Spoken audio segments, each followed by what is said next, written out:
moci kupas Mas. Wis ora iso asmara bangun. Jajal tak gene tahu bulat. Nanging kula maling kalih panjenengan menawi lutira kula menika anggondo arum kula menika mboten tumindak sedeng Kang Mas. Nanging menawi kula lutira kula anggondo amis berarti kula tumindak sedeng Kang Mas. Tinimbang kowe nyepet-nyepeti mripat luwih becik kowe sumingkir.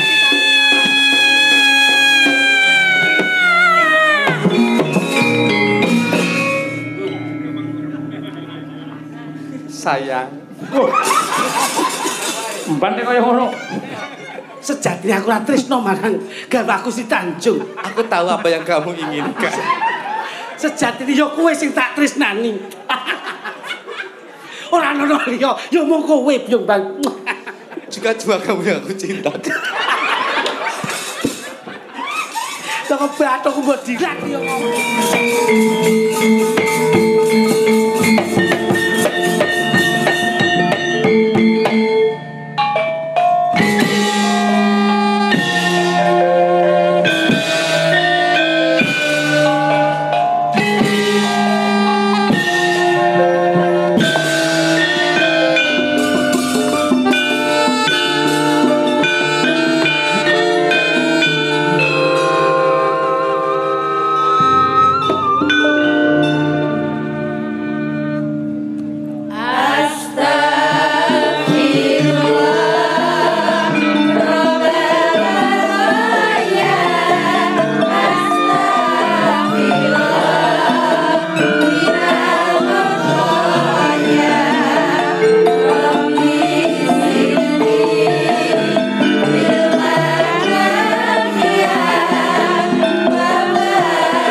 Alhamdulillahirabbil alamin. No, dawuh mak. Wah, jan. Puji syukur kunjuk ngarsane Gusti ingkang nyipta jagat, ingkang wis paring kanikmatan kamulyan, kesehatan barokah marang sedhengah para titah. Ngono ya Yung.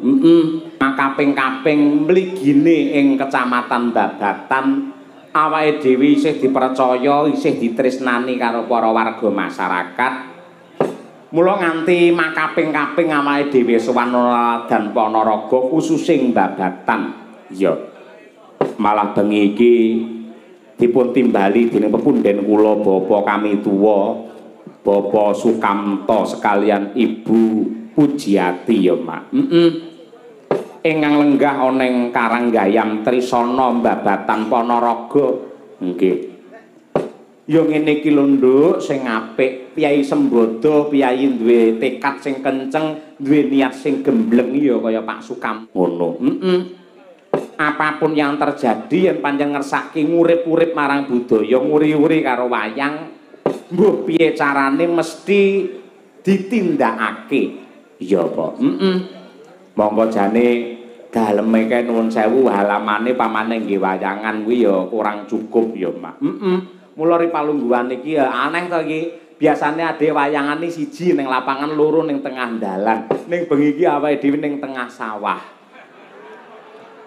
Ya, muga-muga iki ya sawahe Pak Kamto dhewe. Muga-muga upamane senes ning ya mesti ada jalinan silaturahim yang baik, tali kekadangan sing apik, wayangan ning sawah muga-muga dadi barokah. Allahumma amin.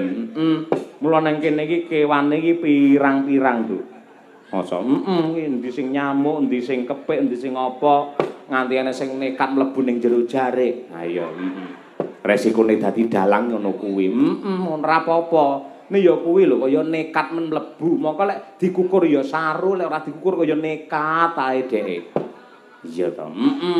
Ora apa-apa ya, Mak. Ora apa-apa. Iki sing tegese Bapak Sukamto iki patut minangka contoh, patut minangka tepa tulodo. Wis jarang Nduk jaman saiki piyayi mantu, piyayi supitan utawa sunatan iki nanggap wayang. Yen ning Ponorogo bersih desa isih subur kepareng wayangan ning ngendi wae. Iya. Yen piyayi duwe gawe racake yen nggenku kono biasane mung nanggap elektron. Ya, campur sari ringkes. Engko yen sajake golek cumpen utawa golek ngirit meneh mung kaset. Ya, ngono kuwi. Ning ing atase panjenengane Bapak Sukamto nuwun sewu, kepareng wayangan iki mujudake hal sing sangat luar biasa. Muga-muga bisa nular marang para warga masyarakat liya-liyane sing kersa ngurip-urip budaya kaya wayang iki, merga kaya sing tak aturake ngarep mau sing jenenge perkotaan, instansi pemerintahan, mbuh kantor-kantor dinas ngendi wae sing biyen di era Orde Baru kerep wayangan, saiki ora ana sing wayangan alasane efisiensi anggaran. Ya to.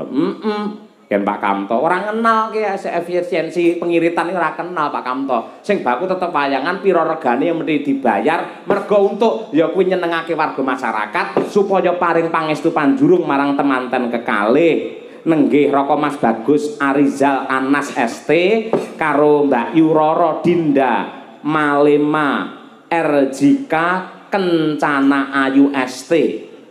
Wah, sing wedok jenenge Duwowo kaya ngono. Bocah saiki ya kaya ngono ora apa-apa, Nduk. Sing penting niate apik. Iya to. Aja kaya tanggaku kae pen duwe anak lanang siji kae, Pak Joko kae jenenge Kacuk Santoso. Enak-enak nyeluk ya Cuk, Kacuk arep ndi Cuk ngono kuwi. Padha karo Bu Endang kae, duwe anak wedok siji jenenge Nunu Indrawati. Jenenge anak apa ae boleh. Nek nganti engko dadi kecelakaan, ling ngucapke iki bingung.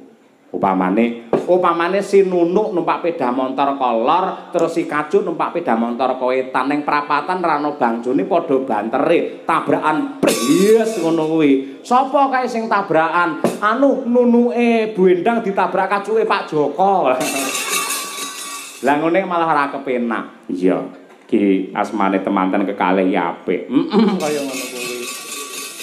Muga-muga iso nular ning liya-liyane. Monggo Pak, wayangan tur le wayangan utawi mirsani wayang, mangke putra-putrane dikanthi mirsani wayang. Ya, men bocah ngerti karo wayang sak kuwate. Yen cara aku mbiyen methi sore iki turu dhisik, terus jam 3 digugah, terus nonton wayang ngen menyuruh kari gayeng-gayenge yen cara aku. Ya.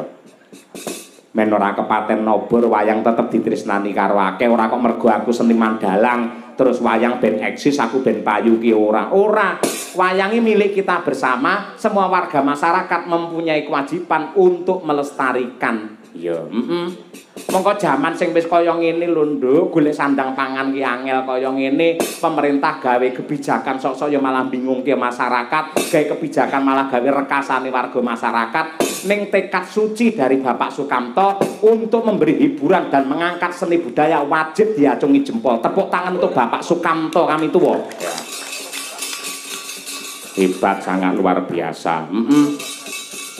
Unduh temanten utawa mboyong manten ya Mak. Muga-muga temanten kekalih pikantuk wahyune judul, keluarganipun sakinah mawaddah warahmah penuh dengan barokah, anane mung guyub rukun lan kagungan wujude katresnan minangka talining bebrayan, wujude putra kaya golek kencana sing bisa tata jama minangka penyambungi umur lan uga dalan kamulyane wong tuwa. Iya, ngono ya Mak. Mau Pak Kamto ya kepareng paring dawuh ngersakake lelagon. Larase slindro patete 9. Iya, Pak. Ngono kuwi. Assalamualaikum warahmatullahi wabarakatuh. Pak Dalang, waalaikumsalam. Nyuwun gending ngimpi dipun bawani angka kalih sesedeman kagem warga masyarakat Karanggayam Trisana. Selamat mirsani. Ya, saking Bapak Sukamto. Ugi ngaturaken sungkem bekti marang Ibu Nyai ing Pondok Pesantren Anur, Ibu Nyai Ismi sing biyen yo nate nimbali awake dhewe, mau malah kepareng utusan Cundaka sesuk-esuk bar wayangan awake dhewe supaya sowan ana ing Pondok Anur. Ngestokake dawuh Ibu Ismi. Kaya ngono. Bu Kesi monggo diaturke Bu Kesi iki langgam ngimpi iki magepokan karo katresnan. Ya, cocok karo temane bengi iki. Kaya ngono kuwi. Jan sindene ya seragame ya anyar. Jarike anyar, bayake anyar, lendange anyar. Apik temenanan, jos temenanan. Iya, muga-muga iso dadi Dewi Sri mergo sebelah iki pari. Ya. Apik. Bapak-bapak enten mriku mboten gatel Pak jenengan. Mboten nggih, tetep semangat nggih. Mugi-mugi mboten enten kodhok nggih. Oleh nganti enten kodhok mang tutuk kodhoke loro malian. Ayo, sing penting sehat selalu nggih Pak nggih. Amin. Monggo niki mang midhangetaken menika swantenipun Bu Kesi wiwit saking pangkur ngimpinipun. Monggo Pak Kamto kangge jampi saya. Ya. Ngambara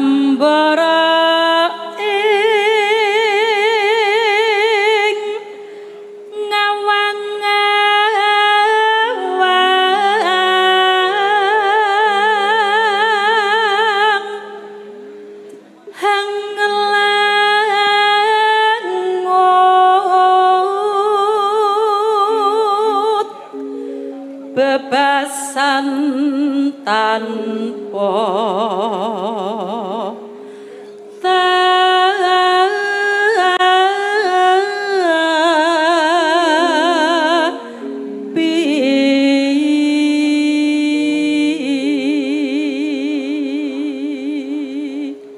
Ugi kula dherekaken ngaturaken panuwun dumateng Pak Woyanto Lembah. Panjenengane sing kepareng nderekake Bapak Sukamto nalika tindak ana ing gubuke dhewe Karanganyar. Nggih sembah nuwun Pak Yanto. Nggih. Nggih Bu.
yuswa parandene bukesi suarane sing ungkul ya Mak.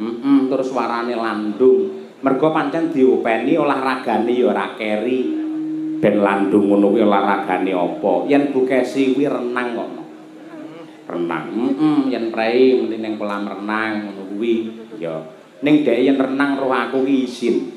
Ya to. Mengko anake papat le ngangger tak ingut dhek pas renang isin. Dadi pamane dhek wenang ngono kae ya, terus aku teko, langsung sirahe didelepne kok, Nduk. Terus ning bokong metu malah. Ayo, kaya kodhok. Kodhokmu. Ha iya. Ngorek kok. Ya, Bu. Katungkul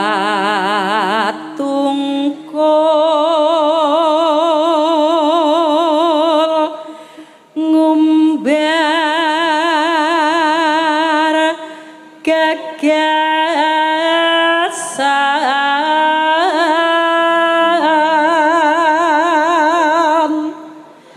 satemah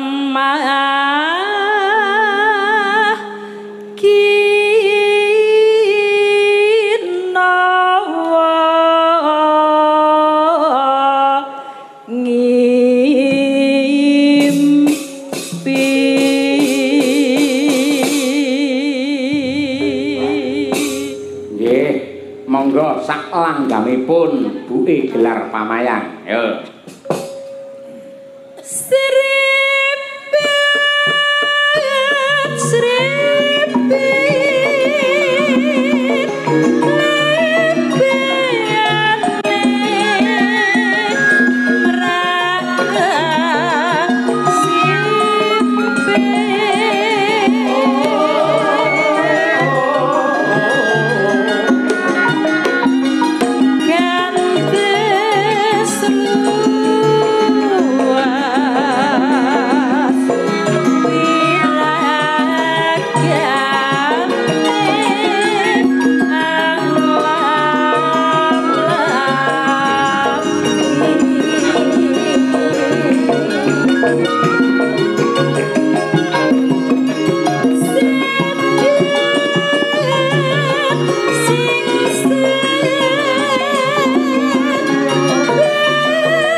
matur sembah nuwun Bu Kesi lan ugi kadang-kadang Madang Karang sampun ngaturaken langgang ngimpi pamundhut saking punden kula Bapa Sukamto. Iya, mugi-mugi saged kinarya jampining saya. Amin ya rabbal alamin.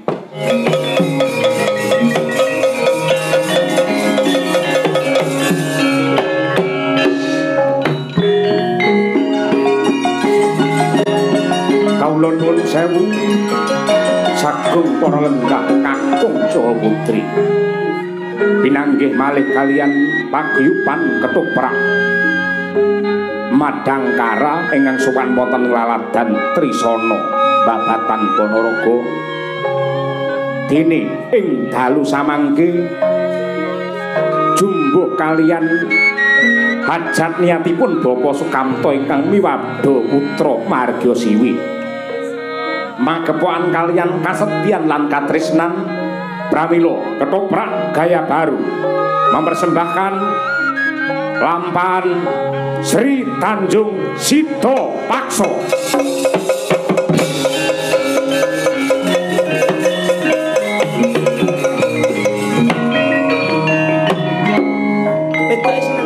Tutik, tutik.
Barbar iki lho. Nganti isu ngono terus ora. Ketoprak bergedes ora. Kudune tok terus mbok suwoke wah, bablas wae. Lagi iki dalang nyolong kentongan lagi iki.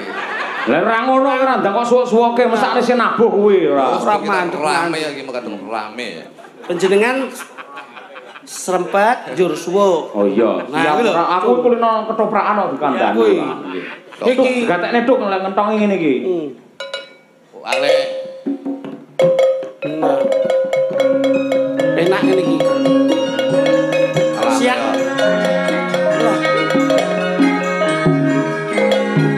Si Tanju.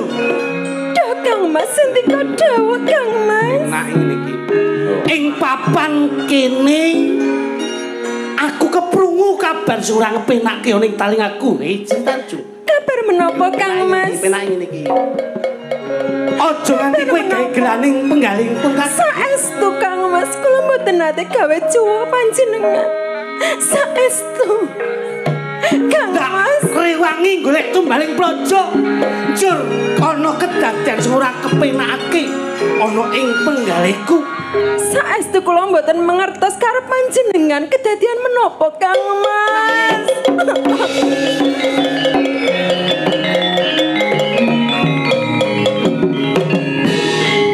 Nanging kedadian sing ora ndak kepenake banjur ono kok jare penak. selama Kalang gagas. Pon bar-bar wis. ana ing paregolan sak bregadianing prajurit yen mangerteni Gusti Prabu Sradikrama banjur wis kersa cemondhok ana ing papan kaputren. Gage kowe kandha. Saestu Kang Mas mboten nanten kedadian kados menika. Nanging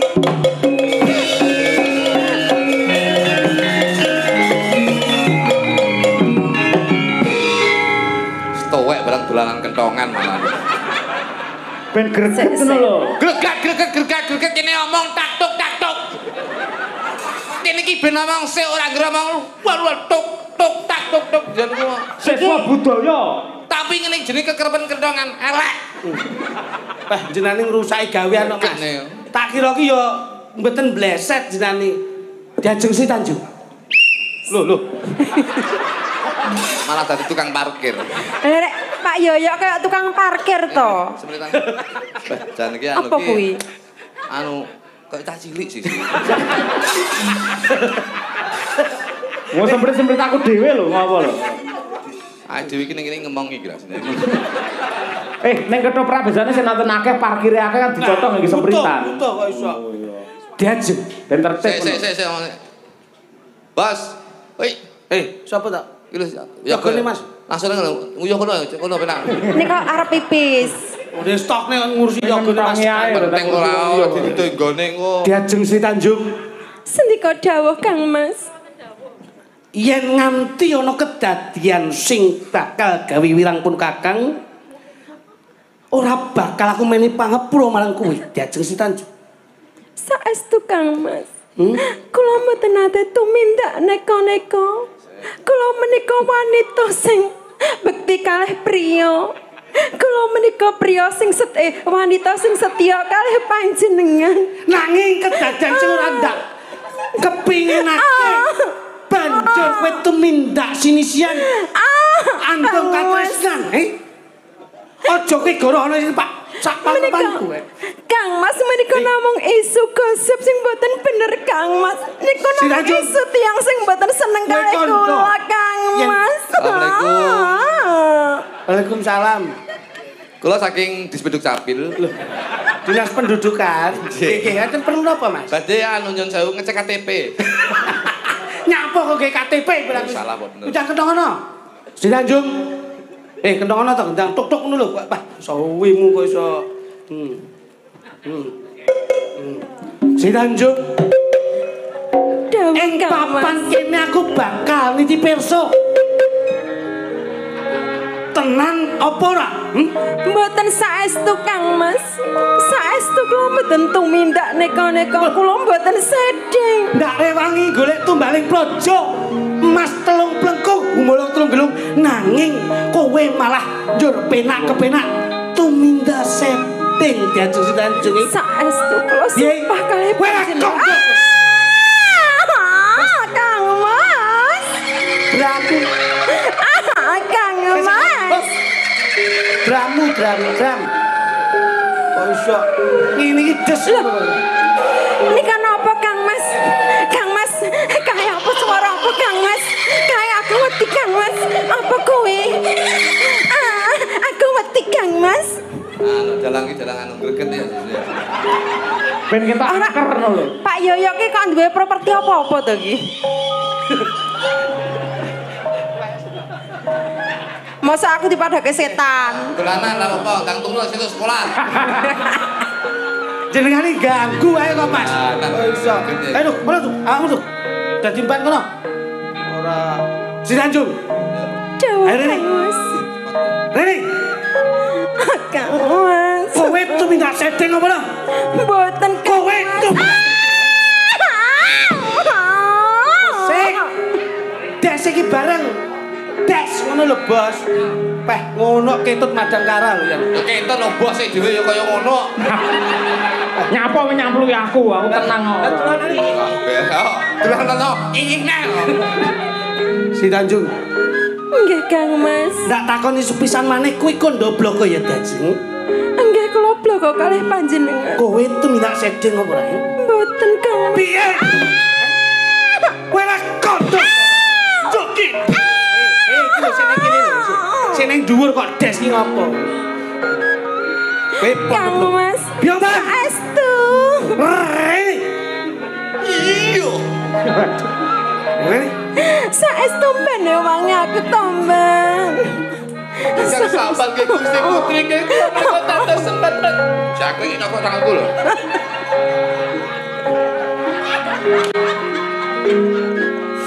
Sangkem rongos. Apa bener bendaramu putri wis tumindak sedeng marang Gusti Prabu Seladikrama. Menika klentu Gusti Pate, Gusti Putri menika mboten wonten priye kang dipun tresnani Jaya Mangga. Kowe aja nutup Sake. Yang nanti kowe nutup bendaramu.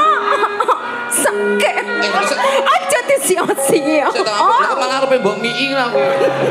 Sing ngemiki kowe ya sapa? Ditanjung. Piye ta iki kok dadi ngene iki kepiye? Kang sabar Gusti Putri. Aku ora tumindak. Ing papan kene ndak pasrahke kowe saleker gentonge. Ya gini kowe lirwa ngawas-ngawasi bendara putri. Saestu mboten lirwa kula ngawas. Aja goro. Kula mboten goro, kula menika matur blokon. Ing papan kene ndak rewangi toh nyawa toh pati. Kula nyatane. Enggak. Sinajung. Enggak Kang Mas Dewangi. Sakit. Kowe nyapa kok nutup-nutupi lho. Kowe tumindak setting ora? Mboten Kang. Sepisan maneh kowe kondo. Tumindak setting. Kowe aja kono ae. Aja kono. Aduh, Kang Mas sakit. Sinanjung, Pecutan aja ya. Nek winang aja. yen nganti kowe ora kondo bloko, pusakaku bakal tak rangkake ana sarandene badan kowe. Langsung. Kang Mas. Sak menika. Piye iki mben kok dadine kaya ngene ta? Ayo kowe rono. Iki yo marah kowe ngejaki dolan ndek iki kae kok yo rene. Salah kowe ngejaki dolan ndek iki. Omongno nek ora nek apa-apa. Tolong. Omong. Saka. Ketoke kok lilian dung banteng to iki. Kleru pemaine iki to. Sinanjung. Ayo kondo. Nggih Kang Mas. Sak menika mang pejahi kula Kang Mas. Nanging kula meling kalih panjenengan menawi lutira kula menika anggondo arum kula menika mboten tumindak sedeng Kang Mas. Nanging menawi kula lutira kula anggondo amis berarti kula tumindak sedeng Kang Mas. Tinimbang kowe nyepet-nyepeti mripat, luwih becik kowe sumijian.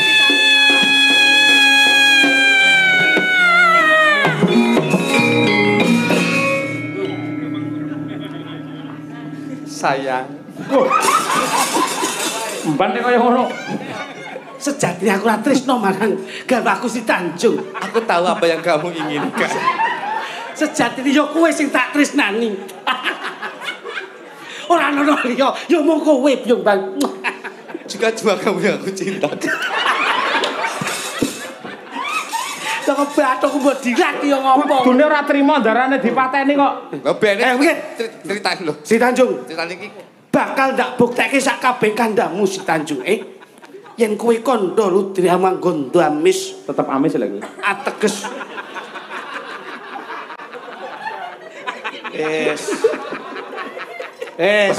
Rono neh, engko sasuwi ketularan Ki Sekar Gadu. Itu. Beloh. Si Tanjung ora aduh.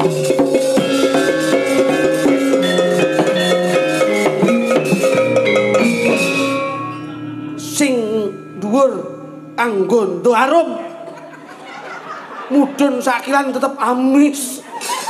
Ayo jebul garwaku anggondo harum Byung Ban. Duh kepiye aduh diajeng si Tanjung. Aduh diajeng. Yo kene kowe tumekaning pati. king menapa? Nanging garwaku wis tumekaning pati Byung Ban. Ayo dirukti bebarengan. Dirukti bebarengan ya Byung Ban. Iki terus piye iki rem ngene iki piye? Engko bar iki lak. Sik to. Gusti Pate. Menika pendengar kula tresnani. Iki garwaku si Tanjung wis tumekaning pati. Saling sawan sama Merjaya pendengar kula tresnani saged ben-saged kita mati saking tangan kula. As.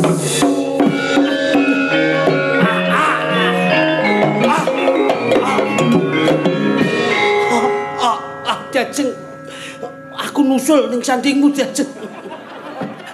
Kowe mateni aku. Sik urip wis. Sik urip. Ajeng. Aduh. Pak, mociku pas, Mas. Wis ora iso asmara bangun. Jajal tak gene tahu bulat.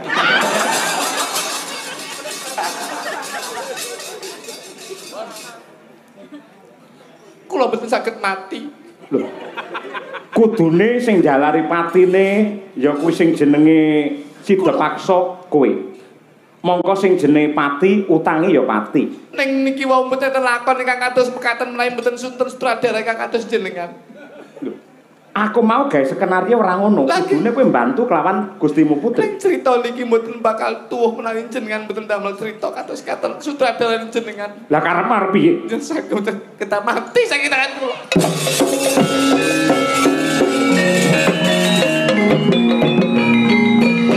Aku mau mati ning tak cesneh urip akhir. Urip neh. Urip. Aja. Kula badhe nyusul mati nang iman-iman. Kok iman-iman? Sego pecelipun medal menika. Oh, caidan iki kok nyapo kok iso iman-iman iki lho kok iso. Mangan sik terus mati ra apa-apa. Ndang tangi to. Ya ini kok sak roh anake lho. Anake mbok sing papat to wis ra tangi.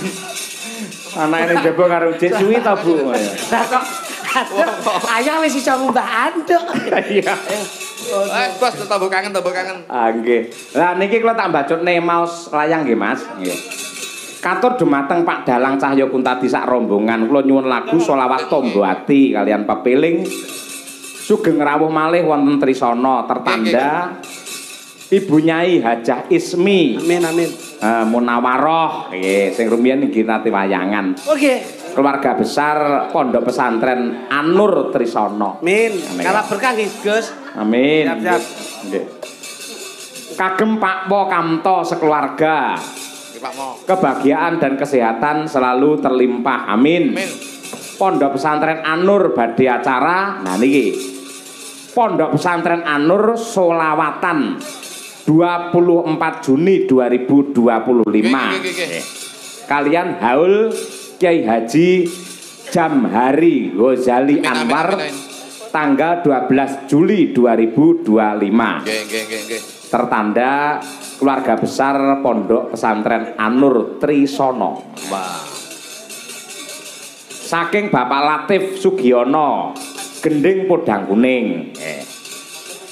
Request Setya Tuhu Pamong Temu Rose. Kanthi pangucap happy wedding. Semoga Mas Rizal, Mbak Dinda menjadi keluarga yang samawa selamat menempuh hidup baru. Amin. Saking Reok Pulanggeni pimpinan Mbah Kliwon Desa Trisana. Nggih. Niku sak grup kalih kula nggih ngedekne niku nggih. Apa, Mas? Grupnya apa jenenge niku? Reok. Pulanggeni. Ya, niki nggih ngedekne grup Reok pulang pergi menika sampun Pulanggeni. Oh. Ngersakaken serampat kalian rengu. Wacanen Pak Mas. Wah, itu majalah loh bos iki. Nggih. Assalamualaikum warahmatullahi wabarakatuh. Nggih. Selamat menempuh hidup baru teman-teman berdua nggih. Nyuwun gending layang kangen nggih kagem sedaya pekerja di Hong Kong. Amin. Semoga semua teman-teman sehat selalu. Siap. Nggih. Dari Mas Ansuri Ruri. Kalih Imam Nugroho nggih. Pak Dalang nyuwun gending tombo kangen Podang Kuning saking Kesatuan Limnas Trisana khususipun Karanggayam tertanda Bapak Saiful S. Kalih kanca-kanca pemuda, Mas, Karang Taruna. Leres nggih. Saking Ibu Evi Kaur Kesra Desa Trisana nyuwun gending imbang ana katresnanku kagem manten kekalih mugi dados keluarga ingkang sakinah mawaddah warahmah. Amin. Dan kari siji. Nggih, Bos. Assalamualaikum warahmatullahi wabarakatuh. Waalaikumsalam. Katur yu cangik. Saya minta gending sarung jagung pelok barang. Kami tujukan para penonton penggemar Mas Cahya Kuntadi di mana saja. Nanti dinyanyikan oleh Mbak Kesi garwane Mas Dalang. Siap. Pasti. Nggih. Oke. Mbak Kesi menika garwane Mas Dalang Cahya ning riyen pacaripun Mas Kluthuk. Oh nggih. Nanti akan dilayani lagu menika lewat TikTok. Apa? Lewat TikTok. Oh, TikTok. Semoga Mas Cahyo jaya di udara. Amin. Saking kula sapa ki? Wahyudianto Wiratmoyo. Wah, lha niku wau.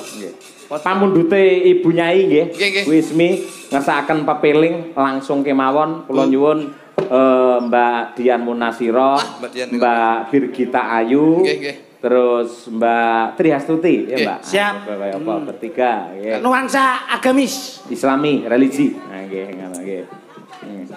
Sampun Pak, kersanipun mriku mawon. Mangke. Iki mah jatah kluthuk kalih blitik, Pak. Anu kula setunggal deh. Kowe iki engko gampang kono ndoke dhewe engko. Iya.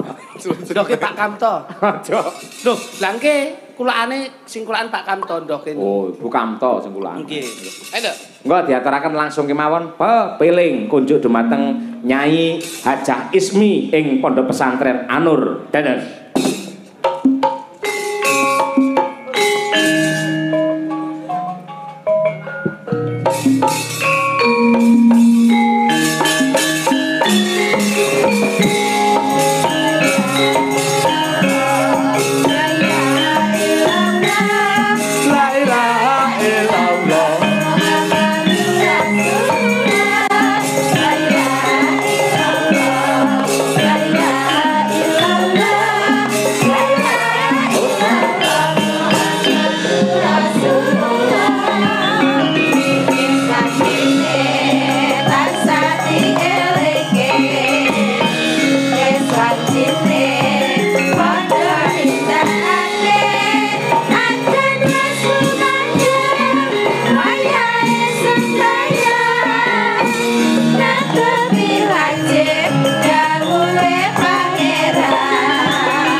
Mas Glidi kalian Mas Klodo, nuwun sewu kula tak nderek Pak caos informasi nggih. Monggo Gus. Kula suwun mangke jenengan sebagai bintang iklannya berdua. Siap.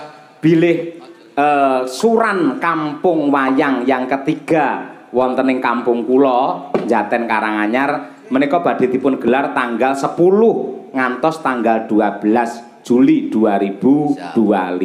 Ingkang wonten Solo nggih. Nggih ten Solo. Siap. Nggih niku pun enten catetane.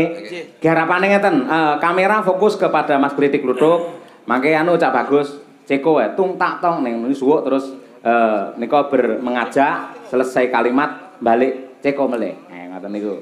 Coba nggih. Nggih. Pun siap? Pun. Nggih. Mangga, yuk Ceko.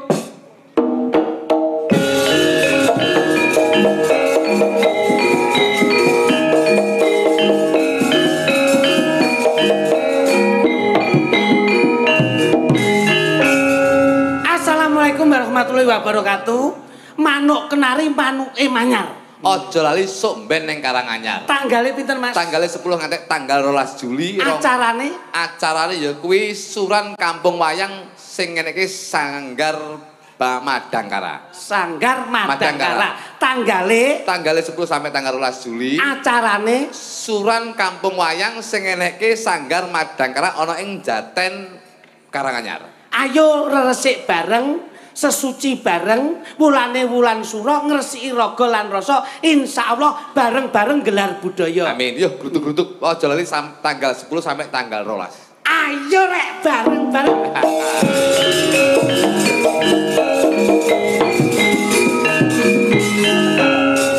Matur nuwun. Awake dhewe mung iklan tok. Tak kira ki nek arep dikon ngopo ngono. Kaget aku kok iso. Nggih, wong iki titipan king panitia mriku mumpung petun jenengan. Lah ngerti ngoten lek cedok ngeten lak ndamel jual-juli sithik lak enak. Manuk kenari, manuke manyar kok telak gandeng to. Oh, lek petun nek dibaleni mah wis rasa. Ngene ae. Malah mikir mungkin malah. Agak nang jero pergi. Kamlah. Tasih mboten medal Gus. Nggih sampun menika matur nuwun sanget. Kula suwun panjenengan kekalih paring panjurung pandonga dumateng Pak Sukamto sekeluarga monggo. Ingkang baku kula pribadi kalian Mas kula Jok Kluthuk namung nelaken gung panuwun ingkang tanpa upami wondene Bapak Sukamto sarimbit Ibu Pujiati anggenipun dono rasa Mas. Nggih. Insyaallah khulu makrofin sedekah tun wong sing gelem sedekah ora roboh sansaya bakoh ning dalu menika tetep ginanjar kabagyan kamulyan saha katentreman ingkang dipun lenggahaken Mas Rizal pikantuk Mbak Dinda insyaallah angen-angen lan kekudanganipun dipun gayuh pikantuk ridho saking Gusti Allah Subhanahu wa taala enggal pikantukan momongan kakung putri ingkang dados kekudangan soleh lan solehah sedayanipun. Amin. Mbak beliau wonten kladhe ngatur nyuwun pangapunten nggih Gus. Sami-sami matur nuwun panjenenganipun sehat selalu kagem panjenengan kekalih. Bab lagu-lagu mangke saged kalajengaken wonten ing goro-goro. Insyaallah season 2 nanti kita sambung lagi. Matur sembah nuwun. Oh, arep munggah neng kok. Lho, season 2 tetep goro-goro, mosok ora nggih goro-goro. Lah awakmu? Lho, kula tetep goro-goro ngoten lho. Siap, sing penting Bagas waras. Siap. Mak gita-gita mbacutne gelar cerita. Yo.